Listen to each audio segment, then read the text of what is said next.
कक्षा 9 की परीक्षाएं हो चुकी हैं और ना केवल परीक्षाएं हो गई हैं बल्कि उनका रिजल्ट भी आ गया है। और अब आप लोग आ चुके हैं कक्षा 10 में। कक्षा 10 में आ गए हैं और नया सत्र शुरू हो रहा है 1 अप्रैल से। इसका मतलब यह है कि पढ़ाई रुकना नहीं चाहिए। अब आप लोग कह रहे होंगे कि क्या मनीष सर, अब भी तो हमारी परीक्षा समाप्त हुई और आप फिर से पढ़ने की बात करने लगे।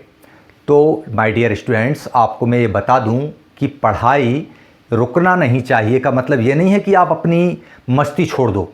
इसका मतलब ये नहीं है कि आप अपनी छुट्टियों का, अपने वैकेशन का एंजॉय ना करो।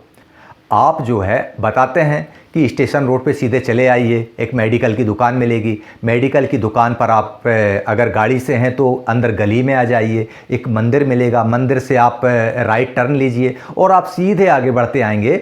लिख देंगे पाकिस्तान के बाजू में, श्रीलंका के ऊपर, बांग्लादेश के बाजू में शिप्रा नदी का उद्गम स्थल काकरी बरडी की पहाड़ी है। वहाँ से शिप्रा नदी आगे बढ़ी और जाकर बेतवा में जाके मिल गई।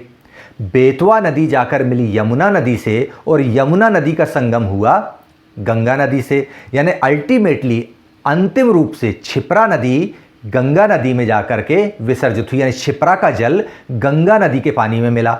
आपके घर के पड़ोस में जो नाला बह रहा है ना, वो नाला किस अपवाह द्रोणी का हिस्सा है, आपको ये पता लगाना है। जैसे ही हमने भारत के जनसंख्या के बारे में आखिरी अध्याय निकाल के लाए, आपकी दिमाग की बत्ती जल जाना चाहिए। 6वीं, 7वीं, 8वीं, 9वीं, 10वीं, ये सारी चीज़ें, इनके कंटेंट ऐसा नहीं है कि आगे आगे बढ़ते जाओ और पीछे का भूलते जाओ।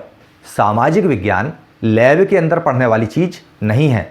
मेरे वीडियो के अलावा आपको लगता है कि कोई और आपको बहुत अच्छे से पढ़ा रहा हो, आप उसके वीडियो भी देखिए, लेकिन मेरे वीडियो को सब्सक्राइब करने के बाद देखिए।